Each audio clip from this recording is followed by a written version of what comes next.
This is 7 National News, and in our top story, the UAE Vice President, Prime Minister and ruler of Dubai, His Highness Sheikh Mohammed bin Rashid Al Maktoum, received on Tuesday over 20 ministers and senior officials of the tourism sector from a number of Arab, Islamic and foreign countries who are visiting Dubai to participate in the Arabian travel market. Held at Zabel Palace, the reception saw the attendance of Dubai's Crown Prince, Sheikh Hamdan bin Mohammed bin Rashid Al Maktoum, and the chairman of Dubai Civil Aviation and chief executive of Emirates Airline Group, His Highness Sheikh Ahmed bin Saeed Al Maktoum. Welcoming his guests, Sheikh Mohammed affirmed the importance of the tourism industry to the UAE and developing countries in particular, as it represents an essential resource of income for many countries. The ruler of Dubai then went on to tour the 20th edition of the Arabian travel market at the Dubai World Trade Center, describing tourism and culture as two sides of the same coin. His Highness first stopped at various pavilions at Sheikh Zayed Hall, then toured Hall 3, which showcased stands from the public and private entities from the UAE and Arab countries. Sheikh Mohammed then stopped by the pavilion of the Dubai Department of Tourism and Commerce Marketing and viewed its programs that are aimed at promoting Dubai as a favourite destination for family tourism. His Highness went on to visit the stand of the General Directorate of Residency and Foreigners Affairs in Dubai, where he was briefed about the smart e-gate project at Dubai's Terminal 3 that can handle 3 passenger transactions in just 1 minute. Next stop during the tour was the Expo 2020 stand, where a grand model of the Expo 2020 project was showcased, followed by the Dubai Police stand, which showcased their new luxury sports cars. Sheikh Mohammed also visited the 2013 airport show that is being held alongside ATM. The UAE pledged 183 million dirhams in support to Somalia at the Somalia Conference 2013, which was opened in London by the UK's Prime Minister David Cameron. The conference looks to provide international support for the government of Somalia as they rebuild their country. In a speech, Her Excellency Sheikh Lubna bin Khaled Al Kazmi, the Minister of Development and International Cooperation, highlighted the UAE's support to the African Union's peacekeeping mission and reiterated its commitment to help Somalia face challenges, build institutions, ensure a brighter future, and to lay solid foundations for peace and stability. This comes a week after the UAE and the UK agreed to contribute 11.6 million dirhams to support Somalia against sexual violence. The UAE has rejoined the United Nations World Tourism Organization after 26 years of having left the entity. The UNWTO's Secretary General Taleb Rifai was quoted as saying that by working together, they will enhance tourism within and to the Emirates, as well as increase regional cooperation.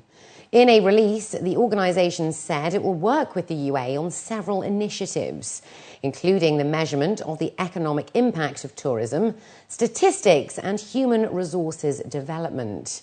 It added that between 1980 and 2010, international tourist arrivals in the Middle East rose from 7.1 million to 60.9 million, representing an average annual increase of 7.4%, higher than the world's average of 4.2%.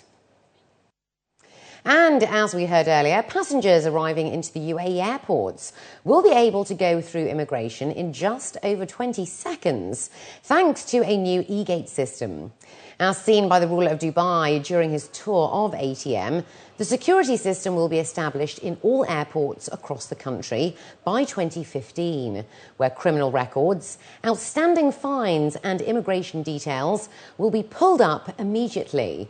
The speed of the systems means that 3 passengers will be able to proceed every minute.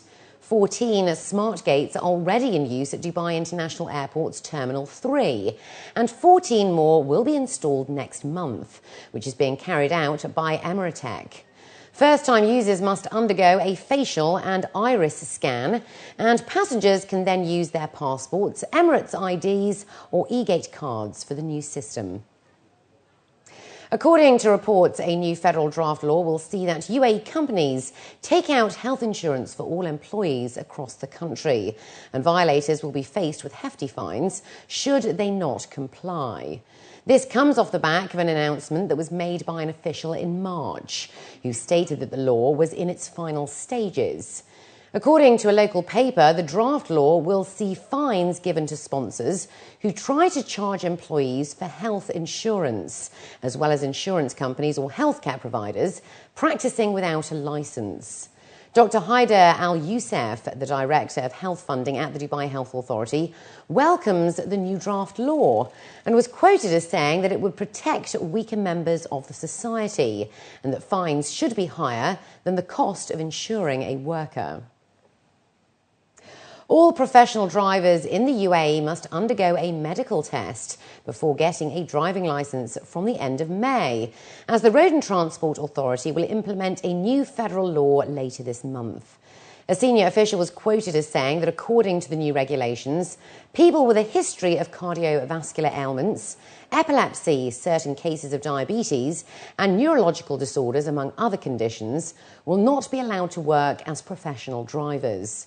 The RTA has assigned 6 private clinics in Dubai to conduct the tests, and the new law will be implemented on a gradual basis. And finally, car enthusiasts put the pedal to the metal this morning as they test drove the Volvo S60 concept car at Dubai's Autodrome. Visitors were given a unique opportunity to experience the speed of a 508 horsepower engine. The Volvo concept car, according to officials, is considered to be the safest car in the automotive industry. Going from 0 to 100 kilometres per hour in 3.9 seconds, the race car is a force to be reckoned with. Engineers of the design stated that it is one of the most glamorous and lightning-quick cars they've ever created. Its turbocharged inline 6-cylinder engine is the dream of any professional racing driver, while the power and torque is ideal for both high-performance driving and long-distance travelling. Company representatives say the performance levels surpass the average T6 engines of production cars, voted as the Middle East Car of the Year in 2011. The group is currently in talks to develop regular driving experiences for their regional customers.